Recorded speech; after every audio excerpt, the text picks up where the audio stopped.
From the number one station, this is a story about. Jadi menarik ini ya. Jadi Pak Heri, pendengar kita ini atau pemirsa kita ini banyak dari guru-guru PAUD dan SD yang mungkin sangat relate dengan tema ini ya.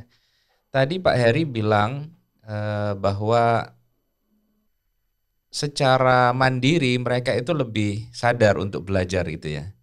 Ya, itu bagaimana cara terbentuk seperti itu atau eh, mereka itu diajarkan katakanlah bahasa Inggris lah di mana Pak Heri mengabdi ya. Itu kira-kira mereka itu belajar sejak kapan gitu ya? Sejak SD ataukah di bawah itu? Dan kalaupun sejak SD sejak kelas berapa? Terus kemudian bagaimana karakter mandiri itu bisa terbentuk itu bagaimana caranya itu? Oke, kalau pengalaman saya dulu, saya pernah ngajar di SD, jadi di SD sudah diajarkan bahasa Inggris. Lah bagaimana mereka memiliki budaya belajar yang bagus, ini tidak terlepas dari peran orang tua. Gitu. Karena Jepang itu negara maju, kesadaran berpendidikannya itu tinggi sekali, maka di Jepang itu ada namanya monster mother itu, monster parents ya. Jadi monster parent itu yang ditakuti oleh guru-guru di Jepang, dan saya membaca bahwa 70% cuti guru-guru di Jepang itu stres karena tuntutan orang tua.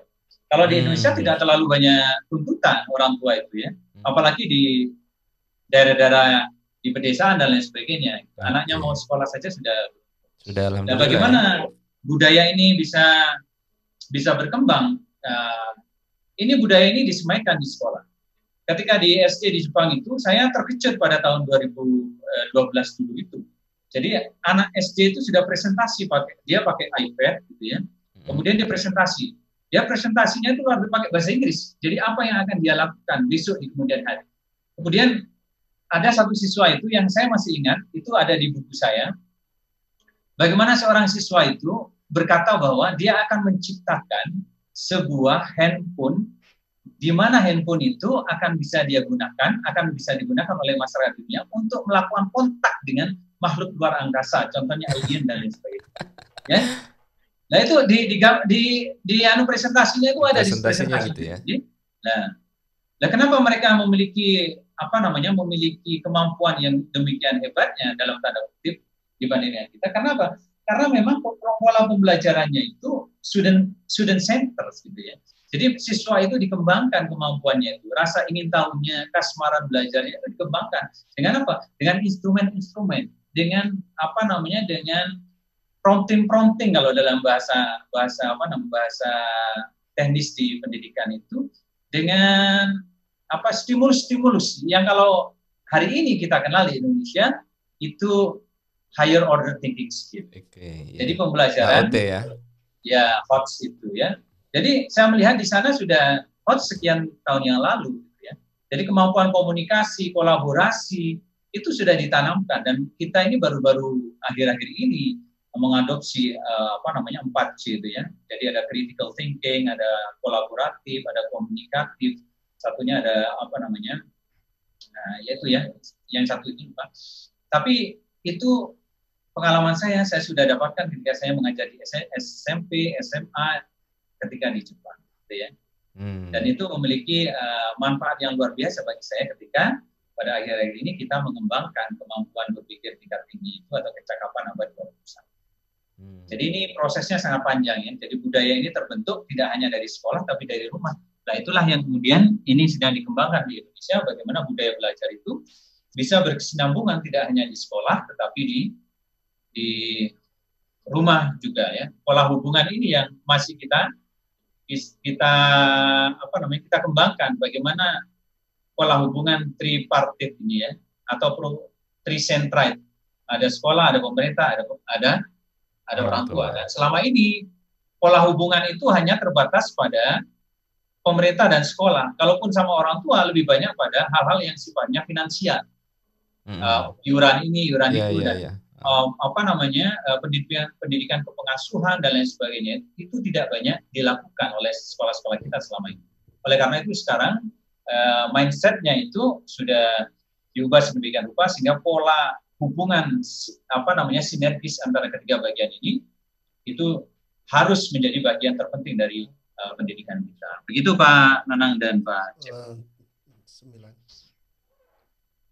Oke, saya surprise sekali ya. Jadi penjelasan Pak Heri tadi tentang bagaimana orang tua itu terlibat secara aktif gitu ya dalam proses pembelajaran anak ya. Mungkin di Indonesia mungkin beberapa tahun belakangan ini memang sudah banyak sekolah-sekolah yang sudah menerapkan peran aktif orang tua gitu ya. Apalagi sudah ada komite sekolah ya yang anggotanya itu adalah orang-orang tua ya. Cuman saya surprise sekali tadi ada info bahwa di sekolah-sekolah Jepang itu salah satu peranan yang penting yang membangun karakter anak supaya bisa mandiri itu peran serta orang tua ya. Ini menurut saya luar biasa gitu. Secara Jepang ini adalah negara yang maju, tapi mereka masih melibatkan orang tua gitu ya. Artinya masih mengkolaborasikan pendidikan di sekolah dengan ya pendidikan di rumah kan gitu ya. Jadi cuman pertanyaannya bagaimana guru-guru di sekolah itu bisa memberikan bimbingan atau panduan kepada orang-orang tua ini supaya bisa mensupport ilmu yang ada di sekolah gitu. Itu gimana Pak Heri? Apakah orang tua itu ya sudah dibiarkan sesuai dengan pengertian orang tua sendiri atau keinginan mereka sendiri bagaimana sang anak ini nanti diarahkan, atau orang tua ini mendapatkan bimbingan dari sekolah gitu. Kalau di Indonesia kan kita kenal ada parenting macam-macam gitu ya. Tapi kalau di Jepang ini gimana orang tuanya gitu? Oke, jadi kemungkinan Jepang kesadaran berpendidikannya lebih bagus, sekian lompatan di atas kita, sehingga mereka itu punya kewajiban sendiri.